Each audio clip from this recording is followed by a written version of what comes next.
ज्ञान योगी शिक्षा चैनल में आपका हार्दिक स्वागत है। आज हम भारतीय इतिहास के एक महान योद्धा, विश्व के अंदर श्रीगुआ भगनावेश कहा जाने वाले वीर संग्राम सिंह या राणा सांगा, तो इतिहास में राणा सांगा के नाम से प्रसिद्ध हुए थे। आज हम उनके इतिहास के बारे में हम अध्ययन करेंगे। संग्राम सिंह थे, उनके पिता का नाम था रायमल, जिनका शासन काल रहा था 1473 से 1509 ईस्वी तक। ये इनके जीवन काल में ही अपने पुत्रों के बीच उत्तराधिकारी का जो संघर्ष था वो शुरू हो गया था। अगर हम बात करें तो रायमल के 13 रानियां थी।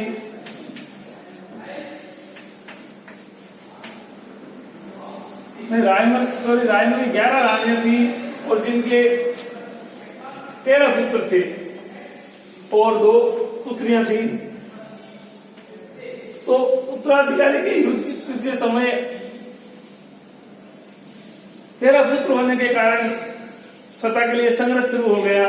उस संघर्ष के अंदर उस समय उनके 4 प्रमुख राजकुमार जो कि सत्ता प्राप्त करने की लालसा रखते थे, उनमें से बड़ा था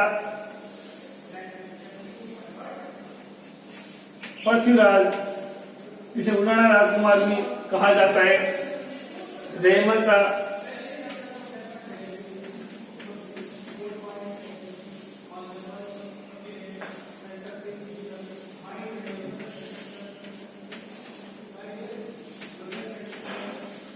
राय सिंह था और सबसे जो छोटा था वो था संग्राम सिंह।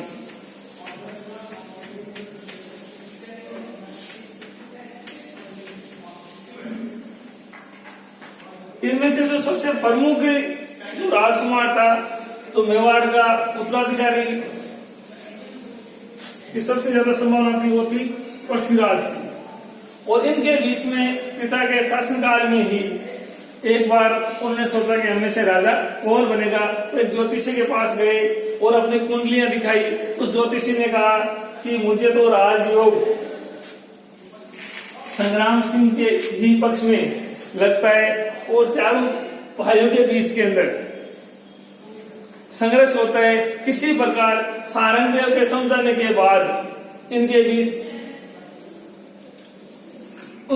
बीच युद्ध की संभावना कम होती है और आपस में ये विचार करते हैं कि हमें राजा कौन बनेगा। और इसी प्रकार उन्होंने एक दिन किसी चारणी के पास गए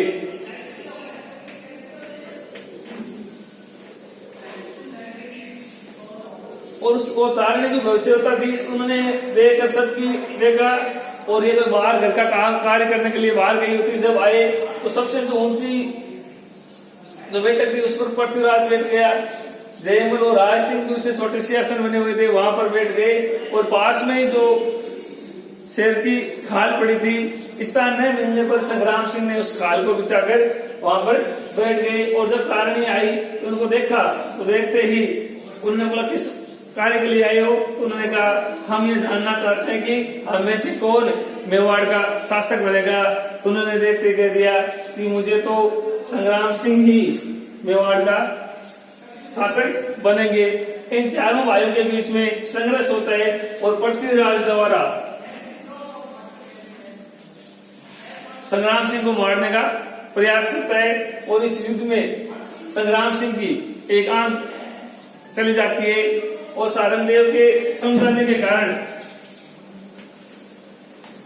इनको छोड़ दिया जाता है और संग्राम सिंह वहां से भागकर चला जाता है। कुछ समय बाद में करमचंद पंवार द्वारा अजमेर के अंदर संग्राम सिंह को शरण दी जाती है। और समय बीतता गया और समय बीतने के साथ ही पृथ्वीराज इनकी भी मृत्यु हो जाती है। जयमल इनकी भी मृत्यु हो जाती है। और राय सिंह को मेवाड़ के शासक पसंद, मेवाड़ की जनता पसंद नहीं करती थी। एक इस कारण ये उत्तराधिकारी योग्य नहीं था और सिर्फ संग्राम सिंह ही बचा था। पृथ्वीराज पुराण की मृत्यु होने के बाद ये सबको ये लगने लगा कि अब मेवाड़ का शासक कौन होगा, और समय बीतता गया। और जब राणा रायमल को ये पता चला कि मेरा पुत्र संग्राम सिंह अभी जिंदा है, तो करमचंद पवार के द्वारा संग्राम सिंह को मेवाड़ लाया गया।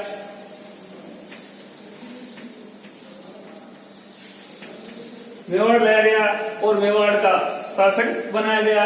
ये बात 1509 के अंदर संग्राम सिंह मेवाड़ के सिंहासन पर बैठे थे। उस समय की अगर हम भौगोलिक परिस्थिति की बात करें तो उस समय मेवाड़ चारों ओर से शत्रुओं से घिरा हुआ था। पास में दिल्ली का शासक, दिल्ली, गुजरात, मालवा, यहाँ चारों ओर मुस्लिम शासकों का शासन था और चारों ओर से ये घिरा हुआ था। ये बात करें तो जब शासक बनते ही संग्राम सिंह को एक उत्तराधिकारी के में एक छोटा सा साम्राज्य मिला, और चारों ओर से घिरा होने के कारण संग्राम सिंह ने अपनी स्थिति को मजबूत करना शुरू कर दिया। करमचंद पवार को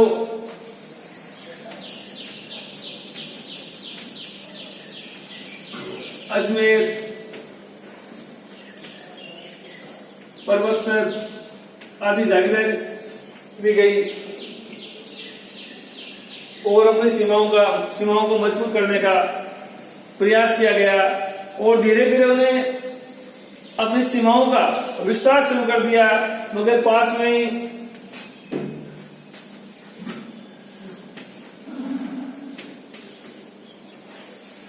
गुजरात था और वहां का एक ईडर क्षेत्र पड़ता है। इस ईडर को लेकर, उत्तराधिकारी को लेकर आपस के अंदर संघर्ष की संभावना बहुत ज्यादा हो जाती है। और उस समय ईडर का जो गुजरात का सुल्तान था मुजफ्फर था,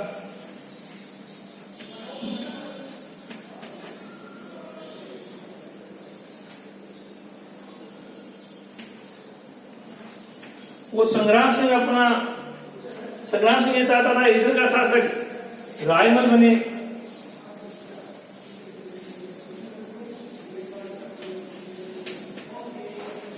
इस कारण इधर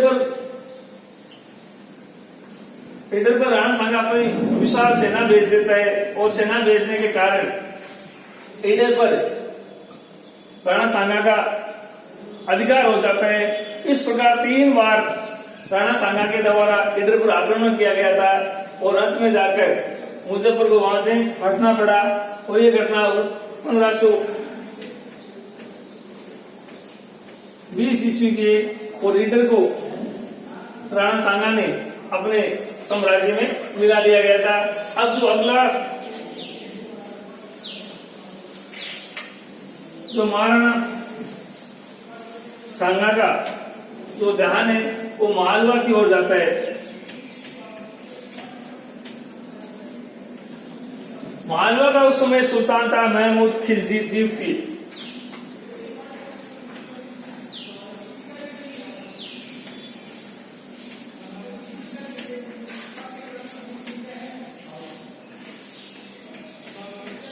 याद रहे कि महमूद खिलजी प्रथम तो थे महाराणा कुंभा के शासनकाल में, और संग्राम सिंह के शासनकाल में थे महमूद खिलजी द्वितीय।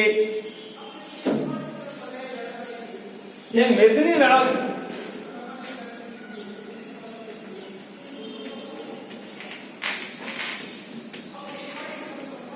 का एक सामंत था। उसका प्रभाव धीरे धीरे मालवा पर अधिक बढ़ने के कारण वहां के जो अमीर थे वो मेदिनी राय से नाराज होने लगे, और किसी प्रकार षड्यंत्र के माध्यम से मेदिनी राय को वहां से निकालना चाहते थे। और मेदिनी राय वहां से भागकर सांगा की शरण में आ जाते हैं। और जब इस बात का पता मालवा के शासक को चलता है तो ये आक्रमण कर देता है। इनको राणा सांगा ने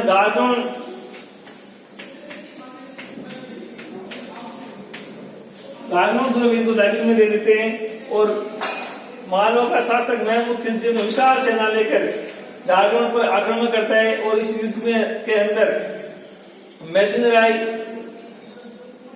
और राणा सांगा की सेना विजित होती है और मालवा का शासक महमूद खिलजी द्वितीय को संग्राम सिंह बंदी बना लेता है और बंदी बनाकर उसको मेवाड़ लाया जाता है।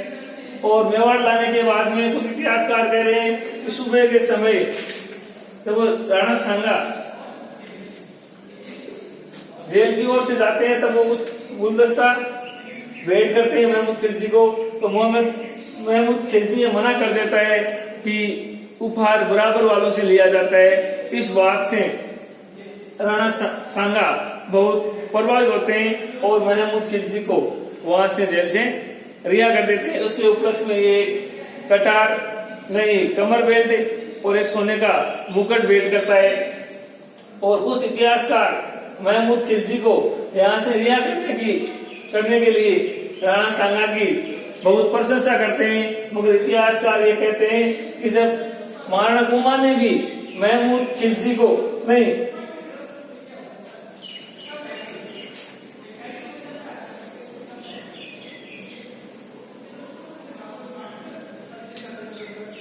महमूद खिलजी को ये छोड़ता है तो ये साम्राज्य के लिए घातक सिद्ध होता है, और वहां के बाद में मालवा के महमूद खिलजी कभी भी मालवा पर दूसरी बार आक्रमण नहीं करते हैं और इस मालवा की सीमा की ओर से मेवाड़ साम्राज्य सुरक्षित हो जाता है। अब बात हम करते हैं उस समय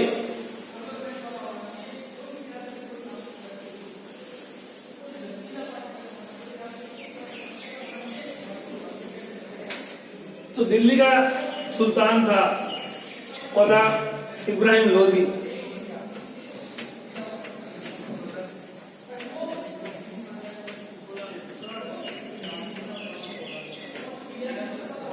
इसके शासनकाल में संग्राम सिंह एक कमजोर और निर्बल सुल्तान था और संग्राम सिंह ने अपनी सीमाओं का विस्तार करना शुरू कर दिया। और इब्राहिम लोदी भी वह नहीं चाहता था कि मेरे पास कोई शक्तिशाली कोई शासक रहे पास में, और इब्राहिम लोदी और संग्राम सिंह के बीच में युद्ध होना अनिवार्य हो गया था 1517 ईस्वी में।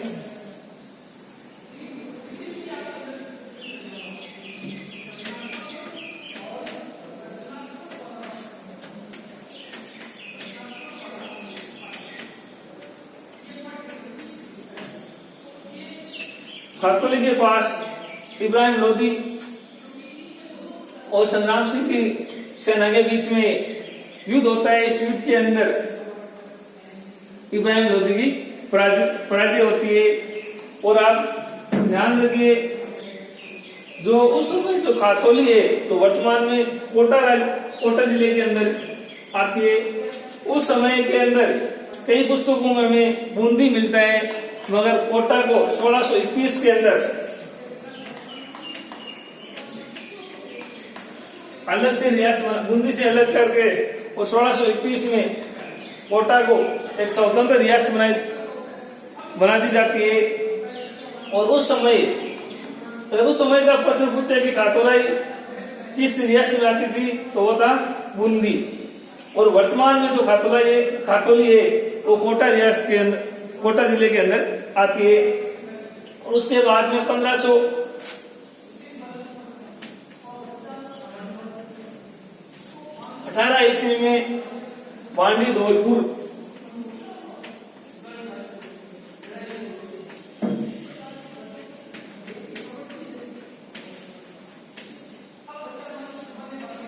जो कि धौलपुर जिले के अंदर है, वहां पर संग्राम सिंह की सेना और इब्राहिम लोदी के बीच में युद्ध होता है। इसमें भी इब्राहिम लोदी पराजित होता है और भागकर दिल्ली चला जाता है। चारों ओर से संग्राम सिंह का आसपास का जो क्षेत्र था राजस्थान के लगने वाला, उस पूरे क्षेत्र के आसपास से दिल्ली की सीमा तक संग्राम सिंह का साम्राज्य फैलने लगा।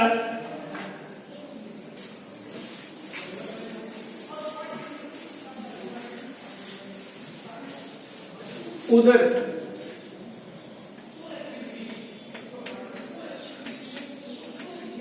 बाबर भी धीरे धीरे भारत की ओर बढ़ रहा था। बाबर और इब्राहिम लोदी के बीच में पानीपत का युद्ध होता है, प्रथम पानीपत का युद्ध।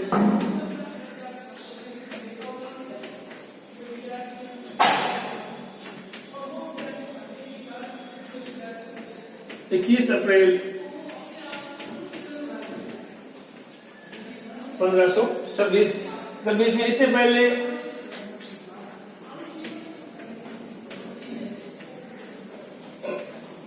आगरा को उन्होंने अधिकार कर लिया था। बाबर चंगेज खान की ओर से, पिता की ओर से, माता की ओर से सबको महसूस था।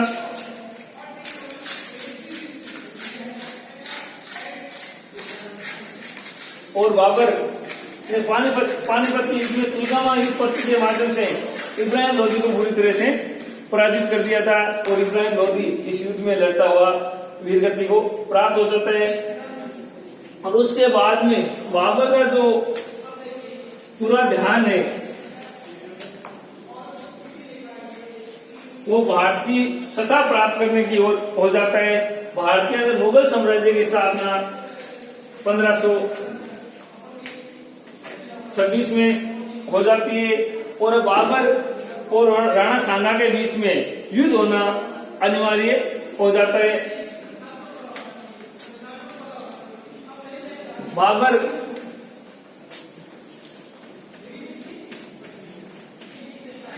भरतपुर के अंदर एक क्षेत्र पड़ता है बयाना, वहां पर अपने बहन हुई ख्वाजा मेहंदी को आक्रमण के लिए भेजता है। और उसी सेना को संग्राम सिंह की सेना ने इसको पराजित कर देता है। और वहां से मुस्लिम सेना वहां से भाग जाती है। बयाना के युद्ध में बाबर की हार होती है। हार होने के बाद में ये घटना है 16 फरवरी 1527 ईस्वी की। और 5 दिन बाद में बाबर को ये पता चल जाता है कि राणा सांगा की सेना से लड़ना बहुत ही कठिन है। और बयाना से भागती हुई सेना ने बाबर को जाकर कहा कि हम राणा सांगा के साथ हम युद्ध नहीं कर सकते, क्योंकि राणा सांगा स्वामी एक महान वीर योद्धा है और उनकी सेना भी बहुत विशाल है और हम उसकी टक्कर नहीं ले सकते। मगर सेना को हतोत्साहित देखकर बाबर ने सेना में उत्साहवर्धन करते हुए कहा 25 फरवरी को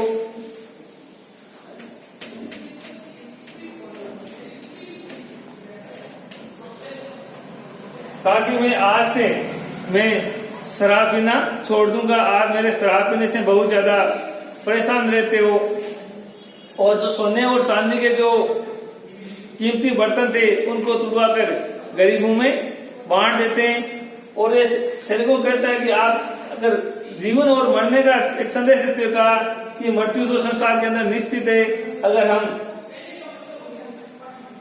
लड़ते हुए अगर वीर गति को प्राप्त हो जाएंगे तो हमारी प्रशंसा होगी, नहीं हमें मरना तो वैसे ही है। इस प्रकार सेना के अंदर एक नया जोश उत्पन्न हो जाता है।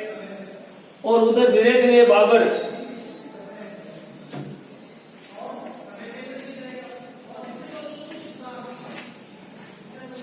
खानवा के मैदान में धीरे धीरे युद्ध की तैयारी करने में लग जाता है। और राणा सांगा धीरे धीरे बयाना के युद्ध के बाद में भागती हुई मुगल सेना पर आक्रमण नहीं करता है। और धीरे धीरे संग्राम सिंह आगे बढ़ता है और बाबर अपने युद्ध की तैयारी में लग जाता है। और खानवा का जो युद्ध होता है वो होता है 27 मार्च को। 27 मार्च को तो राणा सांगा 13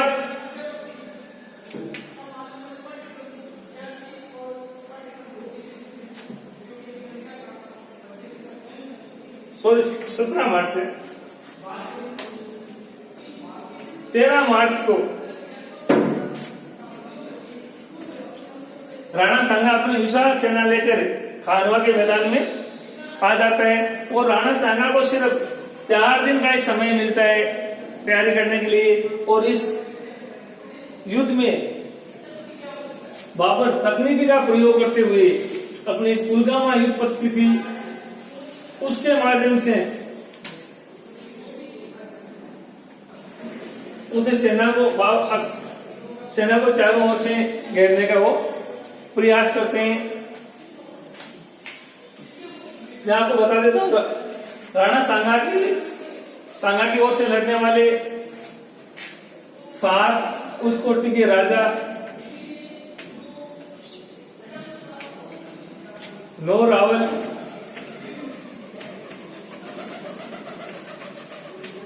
और 104 सामंत थे।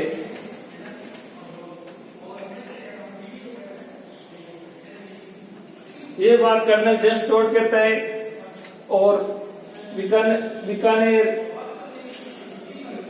बीकानेर, मारवाड़, लगभग राजस्थान के बड़े बड़े शासक थे, उनके राजकुमार या समय उन लोगों ने युद्ध में भाग लिया। और एक पाती पर्वन का एक सिद्धांत होता है, उसके तहत प्रत्येक क्षेत्र के अंदर राणा सांगा ने योद्धाओं को बुलाना शुरू कर दिया और विशाल एक सेना का गठन करके और खानवा के मैदान में युद्ध होता है। उसमें कितने लोगों ने भाग लिया और तुलगमा युद्ध पद्धति के द्वारा उसने चारों ओर से इसमें सेना को दाएं और बाएं भाग से और एक सेना को सामने से या पीछे से मुकाबला करवाया जाता है, जिसके कारण चारों ओर से शत्रु सेना को घेर लिया जाता है। और बाबर ने इस युद्ध में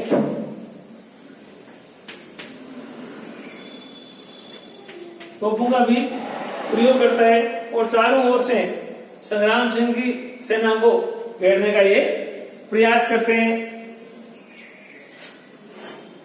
जब राजपूत सेना खानवा के मैदान में बाबर की सेना से भिड़ने के लिए आती है तो बाबर की सेना के द्वारा सांगा की सेना पर तोपों से गोले बरसाए जाते हैं, जिसके कारण राणा सांगा की सेना में खलबली मच जाती है और उन तोपों के गोलों के सामने इनकी सेनाएं नहीं टिक पाती है।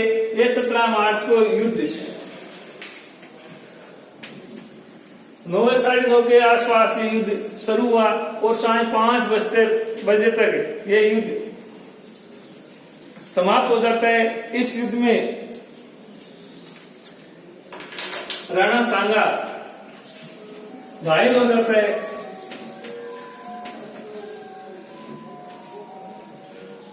घायल होने के बाद उसको युद्ध मैदान से दूर ले जाया जाता है।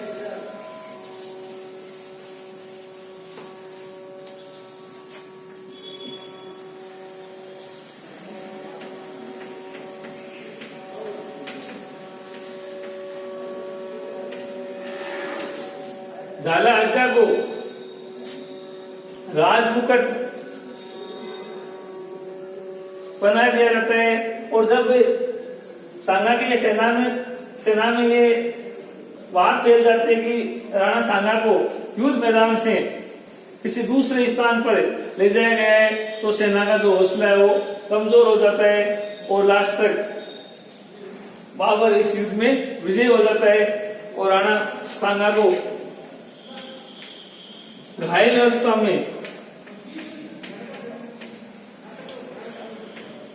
मुस्वा लाया जाता है और वहां पर लाया जाता है और उसका इलाज करवाया जाता है। इस युद्ध के अंदर बाबर विजय हो जाता है और भारत में स्थायी तौर पर बाबर का शासन स्थापित हो जाता है। अब इस युद्ध के अंदर अनेक ऐसे कारण थे जिस कारणों के कारण सांगा की पराजय हुई थी।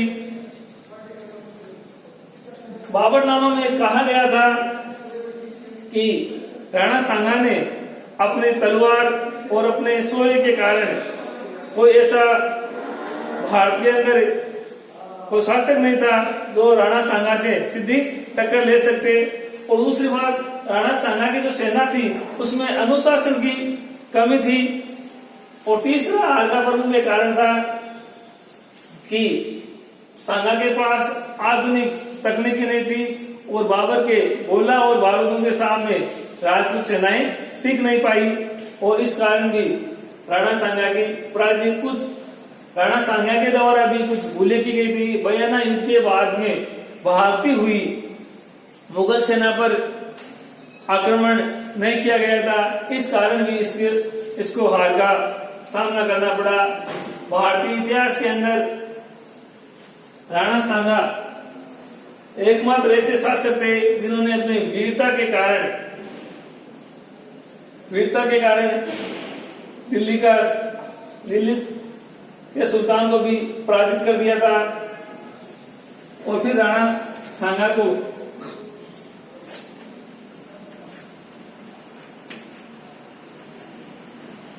28 जनवरी 30 जनवरी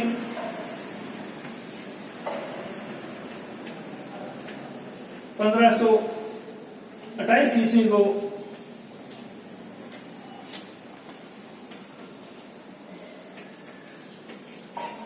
भारत की क्षेत्र पड़ता है मध्य प्रदेश में। वहां पर उसको पता चल जाता है कि बाबर से हमें वापस बदला लेना है, तो ये वापस बाबर से युद्ध करने की बात करता है। तो सामंतों के द्वारा राणा सांगा को विष दे दिया जाता है और इस विष के कारण 30 जनवरी 1528 को राणा सांगा की मृत्यु हो जाती है। और राणा सांगा की जो छत्री है वो मांडलगढ़